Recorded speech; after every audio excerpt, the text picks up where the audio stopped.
That's not a metaphor, it's a fact. We know more about space than the ocean. I mean, think about it.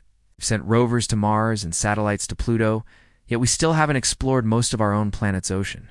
We've mapped the surface of other planets in greater detail than our own. And there's a good reason for that. The ocean is really good at keeping its secrets.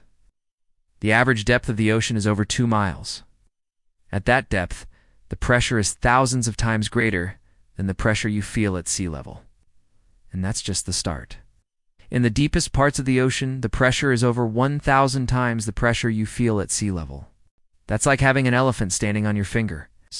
Not surprisingly, most technology can't withstand that kind of pressure. And that's why we haven't been able to explore more than a tiny fraction of the ocean. But even with all those challenges, we've managed to explore more than enough to know that there's a slot down there that we do and understand. For example, each year scientists discover thousands of new species in the ocean. They find giant squid, vampire squid, anglerfish, blobfish. I mean, every year they find dozens of completely new species. And that raises a pretty obvious question. What else is down there? What's hiding in the unknown 90% of the ocean? Well, for starters, there could be entire ecosystems that we've never seen before. I mean, remember that when it comes to light, plants are the primary producers. They convert sunlight into energy, and then animals eat those plants or eat each other. So if you go down, down, down, eventually you hit a point where there's no light at all. And at first you'd think that would be the end of life, because without sunlight, how could you have plants? Without plants, how could you have anything else? But you'd be wrong. There are entire ecosystems in the depths of the ocean that don't rely on sunlight. Instead, they rely on chemicals. For example, near volcanic vents, you can find ecosystems full of bizarre creatures that rely on chemicals from the vents to survive. There are tube worms that don't have mouths.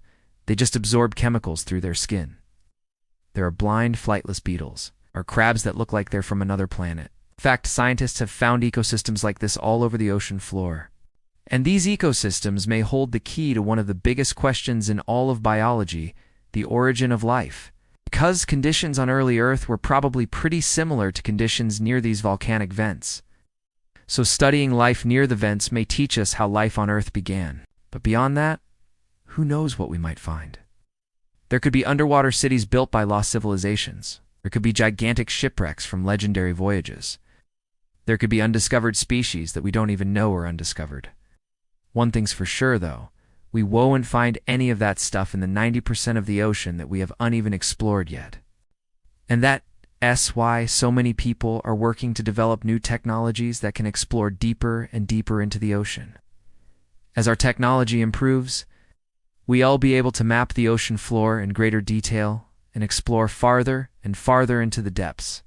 And who knows what we'll find. Maybe we'll find evidence of life that isn't from this world. Maybe we'll find new species that defy the laws of nature.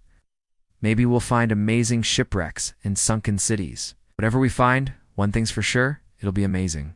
Do you want to learn more about the ocean while you wait for our deep sea explorations to turn up something amazing?